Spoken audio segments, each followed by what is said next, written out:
Hi guys, welcome to Sonia's cook house. இன்னைக்கு recipe வந்து கடாய் பன்னீர்.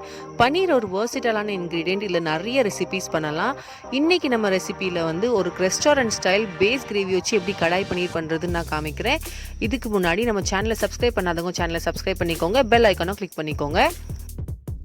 இதுக்கு ஃபஸ்ட்டு ஒரு கடாய் எடுத்துக்கலாம். அதை வந்து மீடியம் ஹீட்டில் சூடு பண்ணிக்கோங்க. அதில் ஒரு 3 டீஸ்பூன் வந்து ரிஃபைண்ட் ஆயில் ஆட் பண்ணிக்கலாம். ஆயில் நல்லா சூடானதுக்கப்புறம் நம்ம இதில் வந்து பன்னீரை வந்து ஃப்ரை பண்ணி எடுத்துக்க போகிறோம். நம்ம யூஸ்வலாக வந்து வெளியில் மார்க்கெட்லேருந்து வாங்குகிற பன்னீர் வந்து ஃப்ரோசனாக இருக்கும், ஸோ கொஞ்சம் ஹார்டாக இருக்கும். இப்படி பன்னீரை லைட்டாக ஃப்ரை பண்ணி எடுக்கிறனால பன்னீர் நல்லா ஸ்மூத்தாக சாஃப்ட் ஆயிரும். நான் வந்து 500 கிராம்ஸ் வந்து அமுல் பன்னீர் எடுத்திருக்கேன். அது ஆல்ரெடி க்யூப் ஷேப்பில் இருக்குது. நீங்கள் நார்மல் பன்னீர் எடுத்திங்கன்னா அது வந்து க்யூப் ஷேப்பில் கட் பண்ணிக்கோங்க. ஆயில் நல்லா சூடாக இருக்கணும்.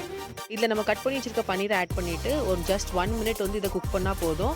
ரொம்ப நேரம் குக் பண்ணிங்கன்னா ரப்பர் மாதிரி ஆயிரும் பன்னீர். அதனால ஜஸ்ட் 1 மினிட் குக் பண்ணிவிட்டு இது நல்லா மிக்ஸ் பண்ணிவிட்டு இதை நம்ம ரிமூவ் பண்ணி எடுத்து வச்சுக்கலாம் சைடில்.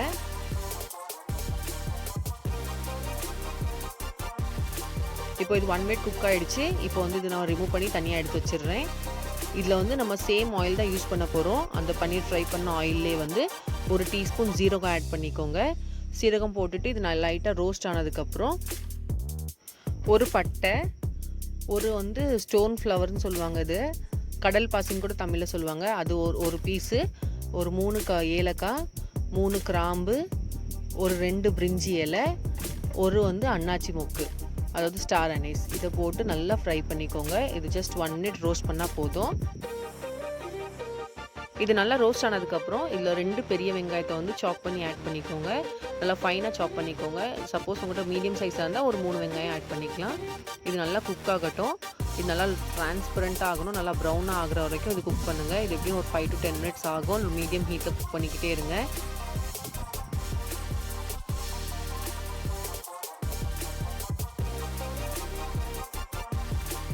இது நல்லா கோல்டன் ப்ரௌன் ஆனதுக்கப்புறம் இதில் வந்து டொமேட்டோ பியூரி ஆட் பண்ணிக்க போகிறோம். டொமேட்டோ பியூரி வேண்டாம்னா நீங்கள் டொமேட்டோ கூட ஆட் பண்ணிக்கலாம். டொமேட்டோ பியூரி போடுறதுனால வந்து இது நல்லா கிரேவி கொடுக்கும். நான் ஒரு 2 பெரிய தக்காளியை வந்து பிளெண்டரில் போட்டு அரைச்சி போட்டிருக்கேன். நீங்கள் வந்து சாப் பண்ணி போடுறதா இருந்தால் சாப் பண்ணி கூட ஆட் பண்ணிக்கலாம். இது நல்லா குக் பண்ணுங்கள். அந்த தக்காளியோட பச்சை வாசனை போகிற அளவுக்கு நல்லா குக் ஆகணும்.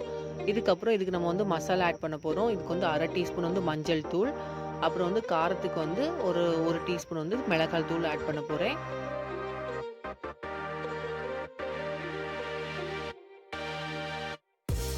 சில்லி பவுடர் ஆட் பண்ணதுக்கப்புறம் 1 டீஸ்பூன் வந்து இஞ்சி பேஸ்ட், 2 டீஸ்பூன் வந்து பூண்டு பேஸ்ட். நம்ம எப்போவுமே வந்து இஞ்சி பேஸ்ட்டை விட பூண்டு பேஸ்ட் வந்து டபுளாக சேர்க்கணும். அப்போ தான் வந்து ஃப்ளேவர் நல்லாயிருக்கும். 2 டீஸ்பூன் பூண்டு பேஸ்ட் ஆட் பண்ணதுக்கப்புறம் இதை நல்லா மிக்ஸ் பண்ணுங்கள். அதோட பச்சை வாசனை போகிற அளவுக்கு நல்லா குக் பண்ணணும்.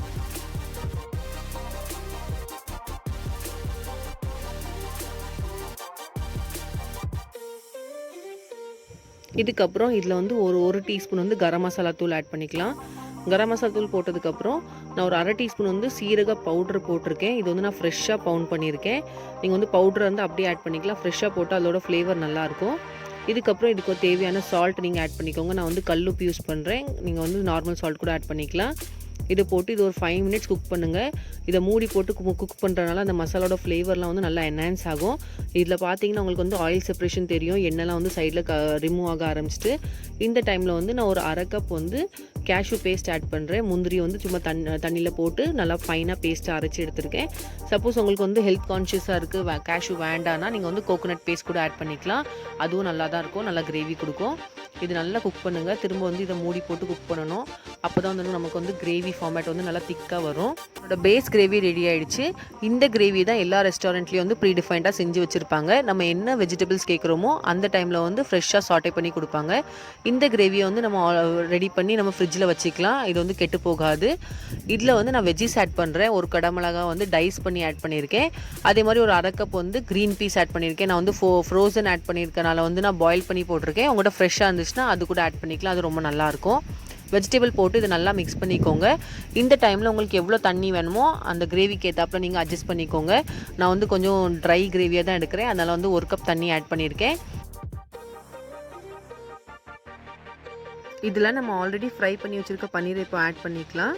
பன்னீர் போட்டதுக்கப்புறம் இதை நல்லா மிக்ஸ் பண்ணிக்கோங்க. அந்த கிரேவி எல்லா சைடும் மிக்ஸ் ஆகிற அளவுக்கு நல்லா மிக்ஸ் பண்ணிக்கோங்க. இந்த டைமில் நீங்கள் வந்து சால்ட்டு, காரம் எல்லாமே செக் பண்ணிக்கோங்க. இதுக்கு மேலே நம்ம போட்டால் வந்து அந்த ஃப்ளேவர் அதில் இறங்காது கிரேவியில். அதனால் இப்போவுமே வந்து செக் பண்ணிவிட்டு இது நல்லா மிக்ஸ் பண்ணிக்கோங்க.